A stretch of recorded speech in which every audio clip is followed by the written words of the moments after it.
Assalamualaikum warahmatullahi wabarakatuh. Saya akan membacakan cerpen berjudul Hanya Untuk Satu Nama. Cerpen ini pernah dimuat di harian Kompas edisi hari Minggu dan dimuat dalam kumpulan cerpen diterbitkan oleh Bentang C Publishing.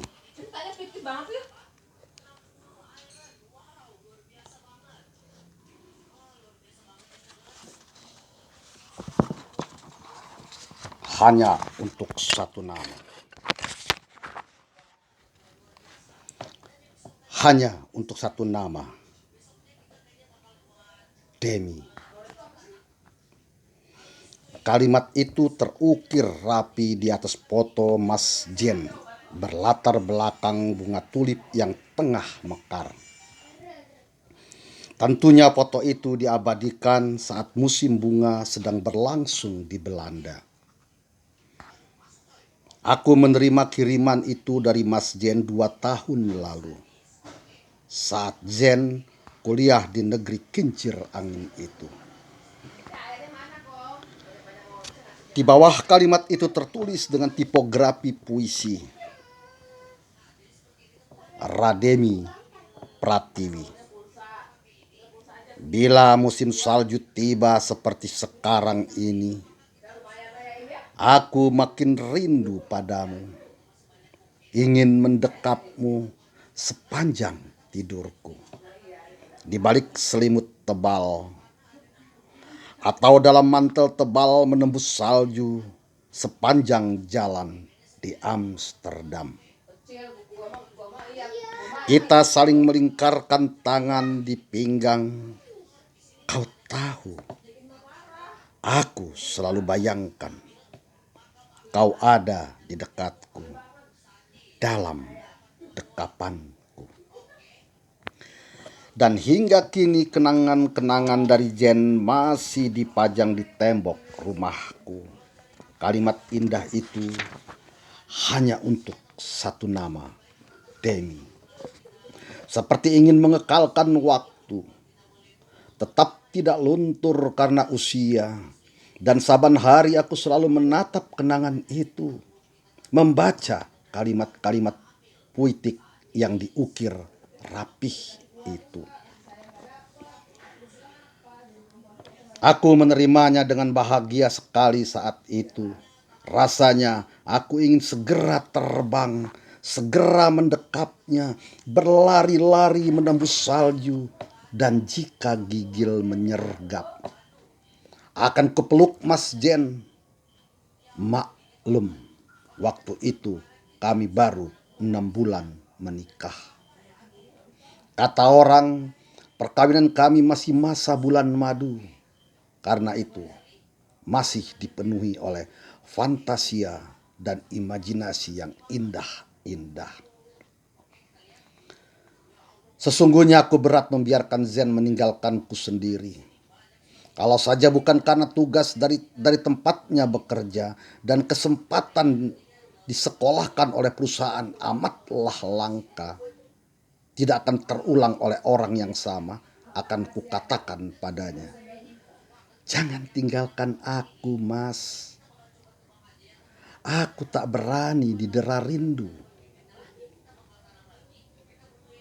Waktu itu Jen membujukku. 3 tahun tidak lama, sayang. Hanya sekedip mata jika hati kita sama-sama terpaut.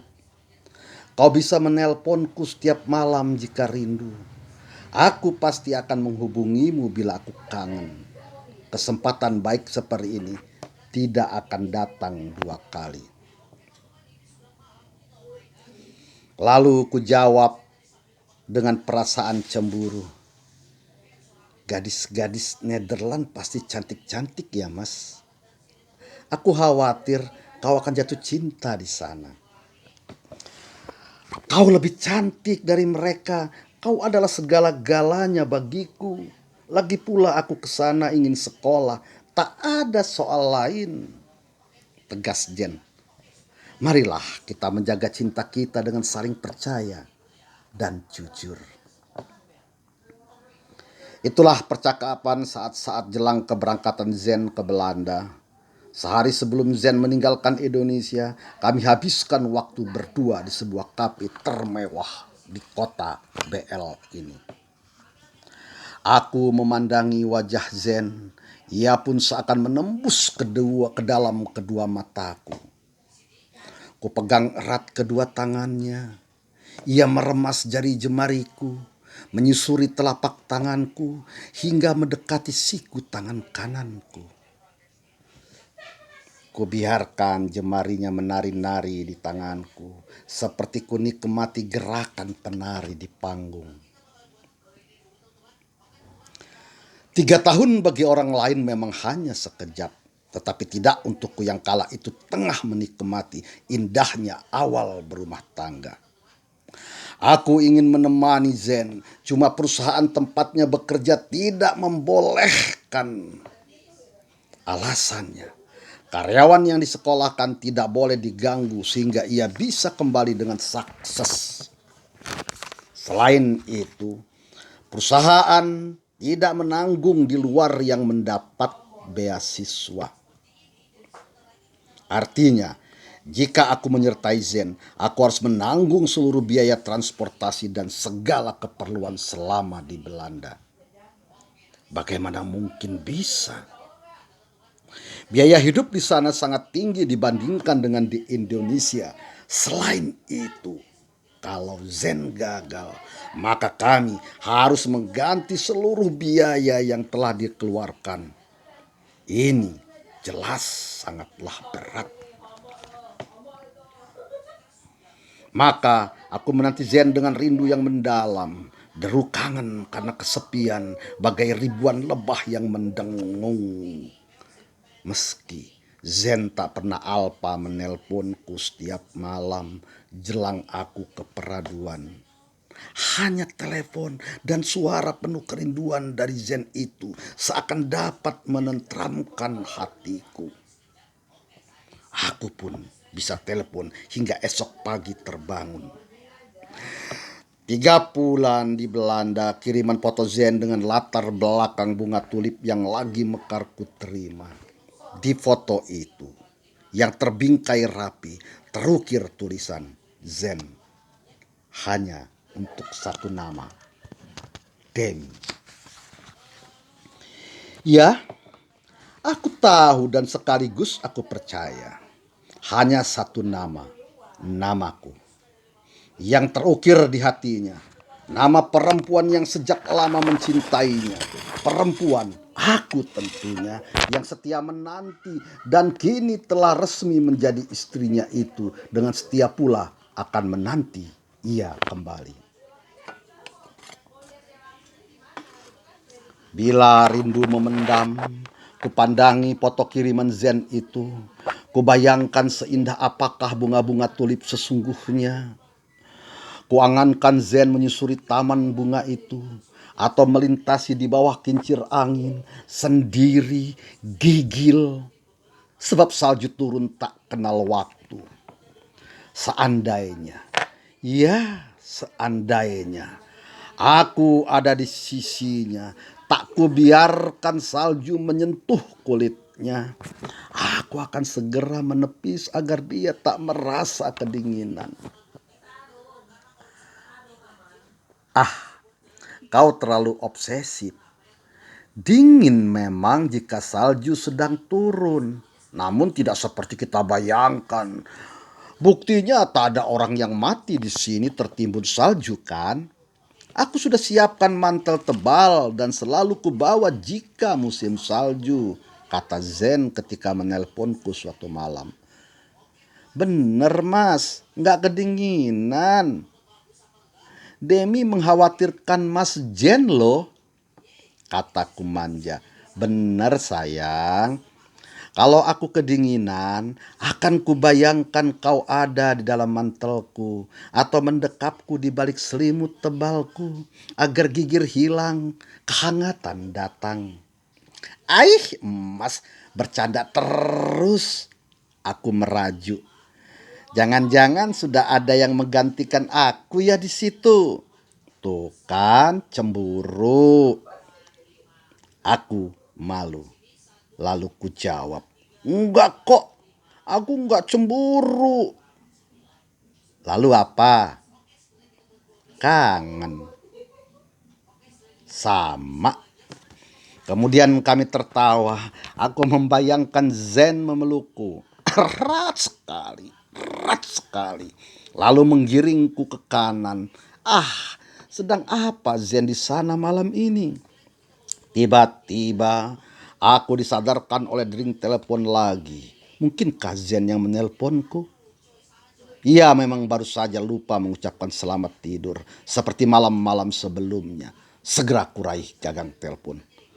Belum tidur, Tiwi. Ternyata mama yang menelponku. Keluargaku memang biasa memanggilku Tiwi. Sedangkan teman-temanku acap menyapaku dengan Demi. Bahkan kadang ditambah dengan More di belakang namaku.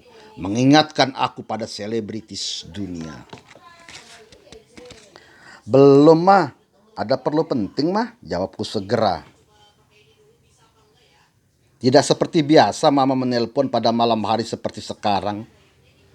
Pukul 11.57. Enggak, hanya ingin tahu keadaanmu. Tiwi sehat, baik-baik saja kok. Mama juga baik-baik saja kan? Papa juga. Rio sudah pulang, Ma. Syukurlah, ujar mama kemudian. Jen sudah menelponmu. Beberapa menit lalu dia menelpon mama, menanyakan kabar keluarga kita. Katanya dia sehat-sehat saja di Belanda. Hanya sebentar menelpon mama. Katanya mau menelponmu. Kok Mas Jen tak bilang kalau habis menelpon mama? Iya mah, dia baru menelponku. Hampir 2 jam dia ngobrol dengan Tiwi. Cerita macam-macam deh. Mungkin menurut dia tak begitu penting, jawab mama pendek. Lalu lanjut mama. Mama sehat, mama juga baik, papa juga baik-baik. Tapi sudah 4 hari ini belum pulang. Kau tahu sendirilah kelakuan papamu. Rio menginap di rumah kawannya. Jadi mama sendirian sekarang. Kan ada Bi Sumi. Ya, tapi mama tetap sendirian, kataku menegaskan. Dalam hati, aku membenci papa yang selalu meninggalkan mama sendirian di rumah. Menelantarkan mama di rumah, sementara dia asik berjudi sambil ditemani perempuan-perempuan anjing. Jangan-jangan papaku yang sesungguhnya anjing. Jangan mengkhawatirkan mama, Tiwi. Mama baik-baik saja kok. Mama membuyarkan lamunanku. Kalau begitu, besok pagi Tiwi pulang. Tiwi mau tidur dengan mama, menemani mama. Tak usah, Tiwi. Jangan tinggalkan rumah selagi suamimu tidak ada. Apalagi kau belum izin dengan Zen. Tidak baik. Aku akan menelepon Zen, minta izinnya sekarang. Besok pagi aku ke rumah. Setelah aku matikan hubungan telepon dengan mama, segera aku telepon Zen. Berkali-kali hubungi nomor telepon Zen. Nomor tempat Zen menginap tak diangkat-angkat.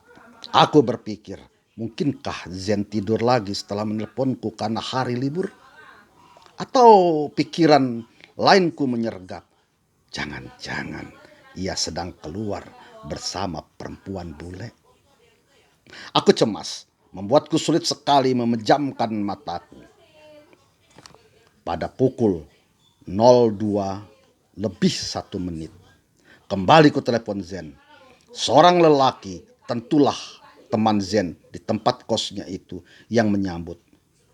Ia katakan kalau Zen sedang keluar. Katanya mau cari buku, jelasnya. Lalu aku menitip pesan, jika Zen pulang, segera telepon aku. Sudah lama aku tidak mengunjungi mama. Kini kurasakan tubuh mama makin menyusut. Pandangannya tidak seperti dulu lagi, bercahaya. Tersadar bahwa aku sudah lama meninggalkan mama. Tepatnya sejak aku menikah. Jen memboyongku ke lain kota. Sejak itu aku jarang menjenguk mama. Selain menelponnya untuk tahu kabar keluargaku. Aku akan menetap di rumah mama untuk beberapa hari. Mungkin juga sepekan atau lebih. Jen sudah mengizinkan. Itu bagus, Demi. Daripada kau kesepian di rumah, lebih baik temani mama.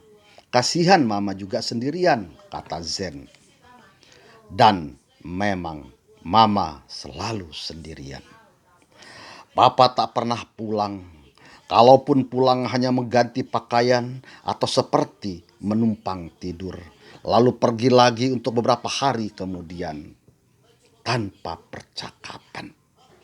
Tiada lagi sapa dan menyapa antara mama dan papa. Keduanya pun tampaknya tak bersih tatap. Bila papa mau makan, segera ia ke meja makan dan Bik Sumi sudah menyiapkan hidangan. Aku tahu mama amat kecewa pada papa. Mama telah dihianati. Diam-diam papa main perempuan saat di luar rumah. Bahkan ini menurut mama. Papa sudah menikah. Selain itu, papa penjudi berat. Hampir ludes harta di rumahku dibawa papa ke meja judi. Padahal kekayaan itu ditabung mama bertahun-tahun dari hasil kerja papa. Untunglah perusahaan papa tidak ambruk. Untung pula mama segera mengambil alih kemudi perusahaan tersebut. Kemudian dijalani oleh Om Firman, adik bungsu mama. Hingga kini. Om Firman S2 ekonomi lulusan Amerika. Kalau tidak, entah apa jadinya dengan nasib perusahaan papa. Kini papa tak lagi diperkenankan menjalani roda perusahaan. Hanya mendapat bagi keuntungan setiap tahunnya. Papa juga tak punya hak atas paham perusahaan tersebut.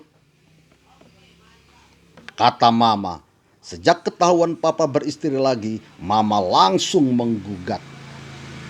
Tidak tanggung-tanggung, mama menggugat cerai dan sekaligus menyoal Gana Gini. Papa keberatan digugat cerai, lalu mama kasih solusi. Baik, kalau kau tak mau menceraikan aku, cuma aku minta syarat. Serahkan saham dan perusahaan itu padaku. Untuk apa?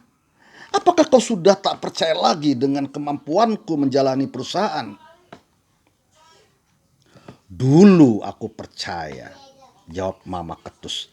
Tapi sekarang, kalau kau masih pegang perusahaan, bisa-bisa kekayaan kita kau habisi di meja judi dan untuk perempuanmu itu. Aku akan menggaji Firman untuk memajukan kembali perusahaan itu. Sementara soal saham, itu ganti dari pengkhianatanmu padaku. Papa tak berkutik. Akhirnya papa keluar dari perusahaan miliknya itu. Meski begitu, mama tetap menaruh kasihan pada papa.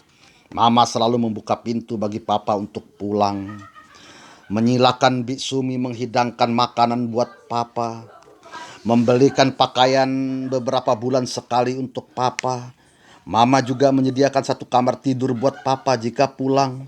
Dan seterusnya, dan seterusnya. Kecuali satu. Mama tak lagi memberikan cintanya. Mama juga tak hendak dicumbui. Mama tak mau lagi berhubungan intim dengan papa. Mama senang sekali temani aku.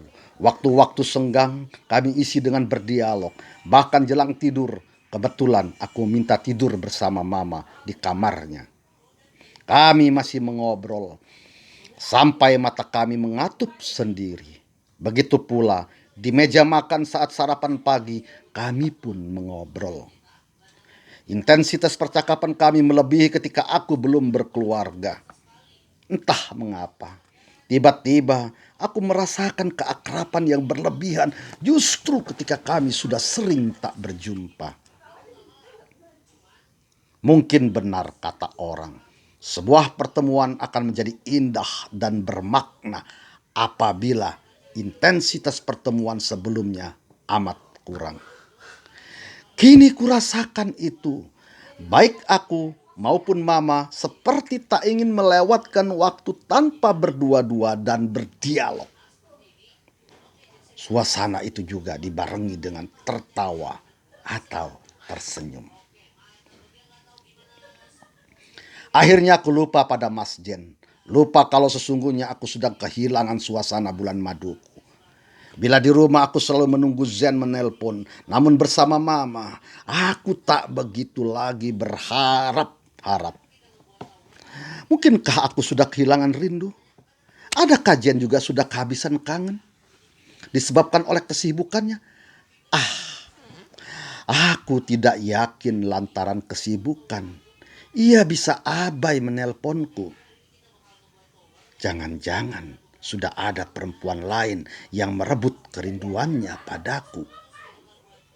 Jangan-jangan karena aku mendapatkan kebahagiaan dan keriangan bersama mama membuatku tak mengharap lagi perhatian Zen. Teringat ucapan Zen bahwa saling percaya dan jujur akan menjaga cinta. Belakangan ini sudah tidak begitu kuyakini. Mama adalah contoh paling dekat bagiku. Betapa tingginya kepercayaan mama.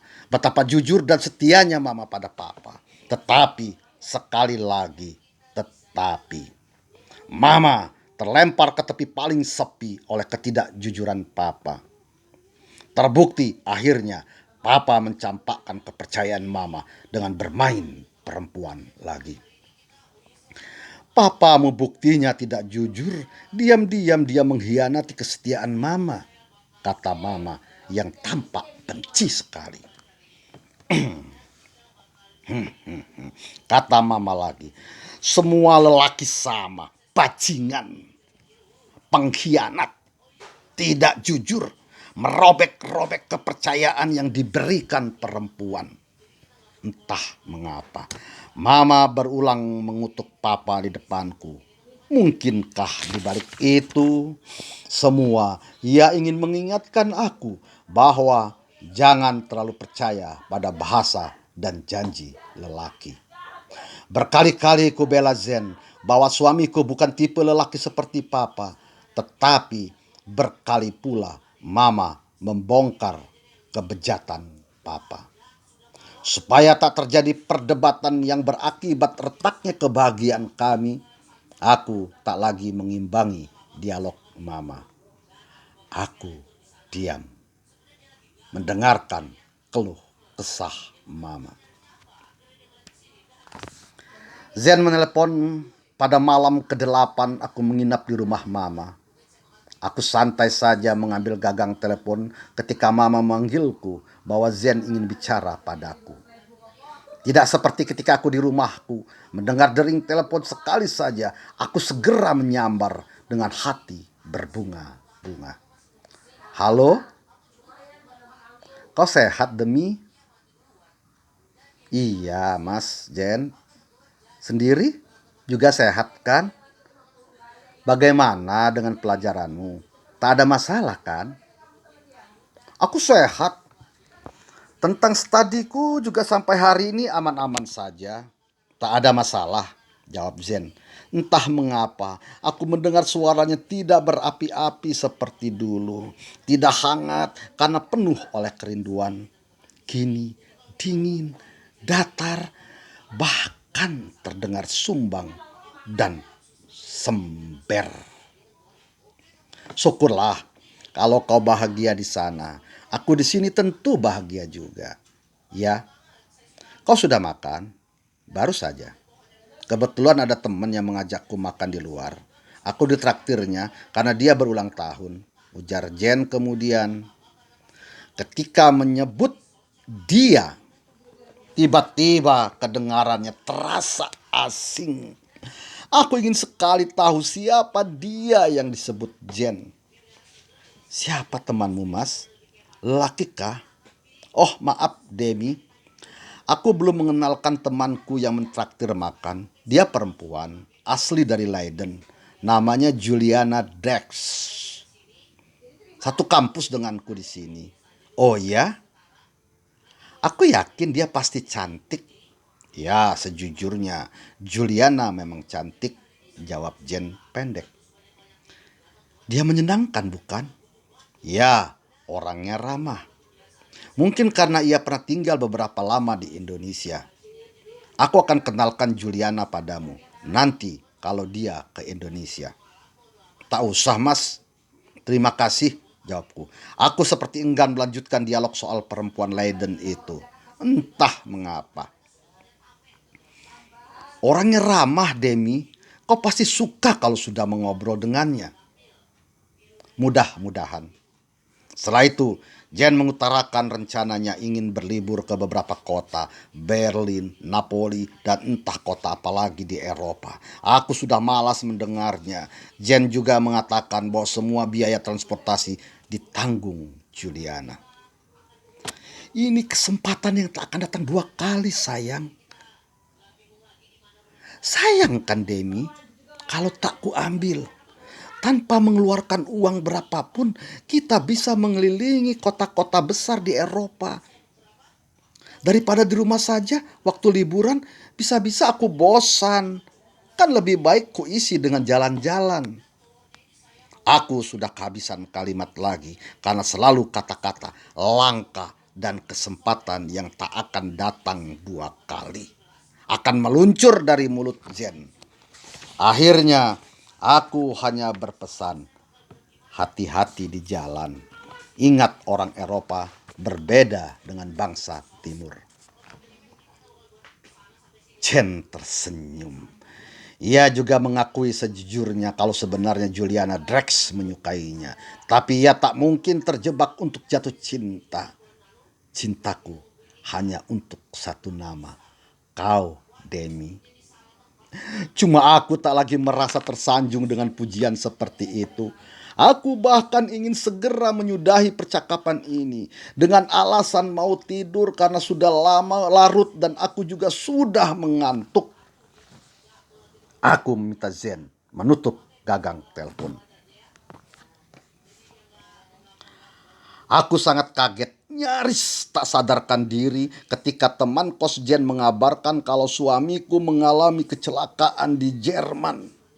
Pesawat mereka tak bisa landas dengan baik karena pacuan bandara licin. Akhirnya pesawat itu menabrak pagar pembatas bandara dan terganjal di pemakaman umum. Sekitar 50 penumpang termasuk Jen dan Juliana Drex tewas di tempat kecelakaan. Dibiayai oleh perusahaan tempat Jen bekerja, aku menjemput mayat Jen di Jerman, lalu membawanya ke Amsterdam terlebih dulu untuk sekalian membawa barang-barang Jen, kemudian terbang ke tanah air. Di sepanjang jalan, baik sewaktu di rumah sakit di Jerman ataupun saat di tempat kos Jen di Amsterdam, tak henti-hentinya aku menangis. Rasanya sudah habis persediaan air mataku. Aku sungguh-sungguh sedih. Entah karena kematian Zen, nasibku yang kini harus menjadi janda tak beranak, atau karena kejujuran dan kepercayaanku pada Zen yang dihianati. Sebab, seperti kata Ronald Riskat, perempuan Leiden itu sering mengajak jalan Zen, bahkan beberapa hari tidak pulang ke kosnya. Juliana amat menyukai Zen, kata Ronald, orang Belanda itu. Dan aku yakin Jen pasti menyambut. Kalau tidak, bagaimana mungkin terjadi suara jika bertepuk sebelah tangan? Aku kasihan pada Jen, sekaligus membencinya. hanya untuk satu nama, Demi. Kalimat itu terukir rapi di atas foto Mas Jen berlatar belakang bunga tulip yang tengah mekar. Foto itu masih tetap terbajang di dinding rumahku. Di ruang tamu, aku akan memandangnya setiap aku merasa benar-benar rindu pada Jen. Aku belum menurunkannya dari tembok untuk kusimpan di lemari atau gudang. Puih! Aku seperti hendak muntah setiap membaca baris-baris kalimat yang ditulis rapi dengan tangan Zen itu. Cuma sampai kini belum ada yang menghasutku untuk menurunkan atau membakarnya. Lampung, Februari 2005.